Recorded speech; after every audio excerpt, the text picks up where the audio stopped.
mais qu'ils ne savent pas demander, ni chercher, ni travailler avec les autres, et ils croient que tout tombera du ciel.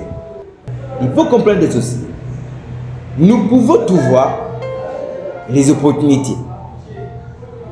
Mais pour les atteindre, nous devons d'abord apprendre à dépasser et oublier nos faiblesses. Car au monde appartient à ceux qui battent avec courage et persévérance. Voyons, la personne sait qu'il a des opportunités. Au lieu des faiblesses, il a de la force, mais il ne croit pas en Dieu. Il croit uniquement à ses propres capacités. Vous voyez, les personnes là, ce sont des personnes très intelligentes. Lorsqu'elles vivent dans l'obscurité, elles inventent l'électricité. Ils n'acceptent pas de rester là, il y a l'obscurité, non. Ils pensent souvent à inventer l'électricité, à créer les voitures. Lorsqu'il manque de vêtements, ils fabriquent les habits. Et lorsqu'il est un endroit ou bien un endroit désorganisé, ces personnes-là, elles bâtissent des villes modernes. Vous voyez la différence, la nuance entre la personne A et B, la personne C. La personne C dit ceci. Moi, là où je vois l'obscurité, je dois inventer l'électricité, je dois créer de la lumière. Dans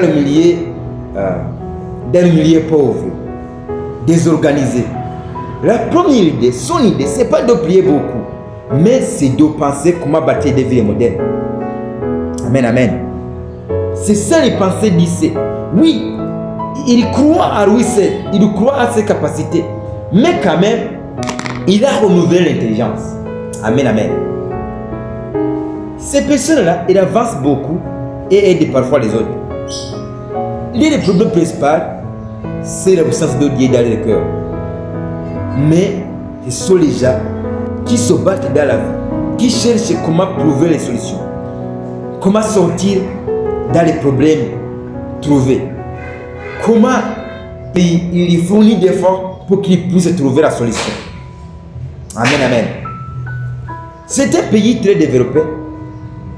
On peut citer un exemple du pays de la Suède, possède un grand niveau de confort et de richesse.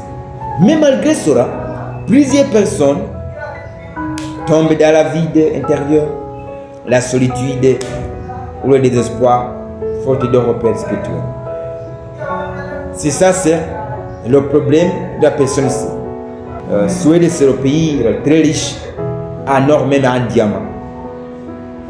Beaucoup de personnes, ils sont en grand niveau de confort, ils sont de richesse, mais malgré cela, plusieurs personnes tombent dans la vie intérieure, la solitude ou le désespoir, faute de repères spirituels.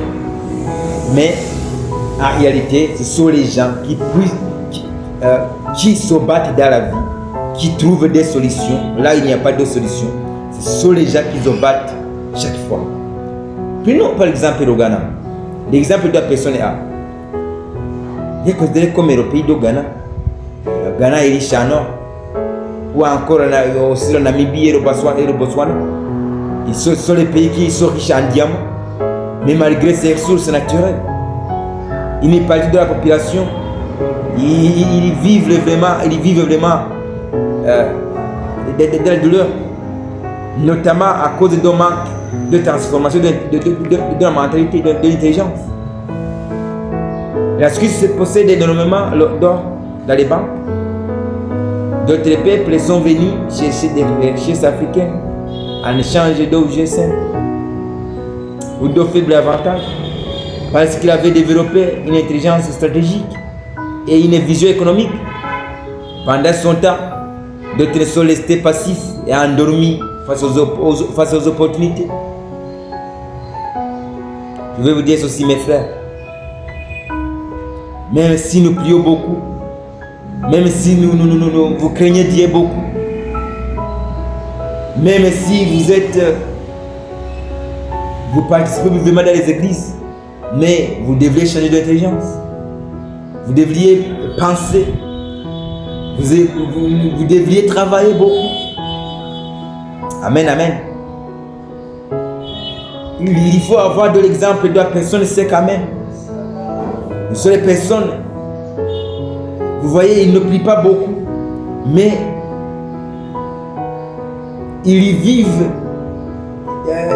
dans la vie de prouver, de chercher la solution là où il y a le manque. Ils pensent à trouver les solutions. Ils pensent à fabriquer les vêtements là où les gens vivaient pauvres, marchent à nu. Tu vois? Donc,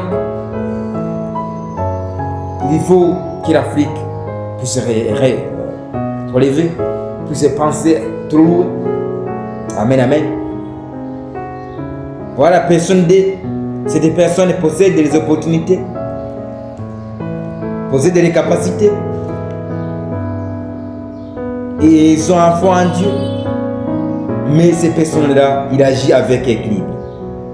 Dans tous les domaines de sa vie, il est uni, intelligence, il travaille avec la sagesse. Il a les opportunités, il a les capacités, il croit en Dieu. Mais il est quand même en équilibre. Il équilibre sa vie. Il pense à comment se développer. Il pense à développer sa vie. Il pense à bâtir son pays, à bâtir sa famille. Il est en équilibre dans tous les domaines de sa vie. Il est uni intelligence. Il travaille avec sagesse et foi. Mes chers amis, il faut penser à renouveler l'intelligence. Il faut penser à comment changer la mentalité. Il faut penser à comment trouver des solutions. Il ne veut pas aller à l'école bêtement. Il ne veut pas rester boucher quelque part. Mais il faut se relever. Il faut que l'Afrique se relève. Il faut que le Burundi se relève. Il faut que les pays africains se relèvent. Il faut penser trop loin. Il faut renouveler l'intelligence. Que Dieu vous bénisse abondamment. Je vous aime. Amen. Amen.